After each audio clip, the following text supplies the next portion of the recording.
100 দিনের টাকা দেবেন, কিন্তু কিভাবে দেবেন সেই টাকা?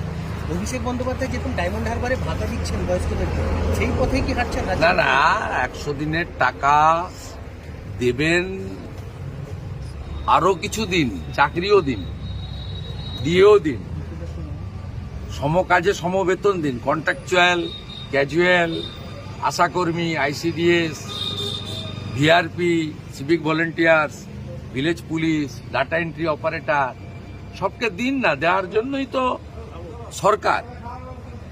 কিন্তু এই যে ঘোষণা, এর মধ্যে কতগুলো অন্তর্নিহিত উদ্দেশ্য রয়েছে। প্রথম হচ্ছে নির্বাচনের আগে ওয়ান কাইন্ড অফ ঘুষ বিতরণ, ব্রাইব।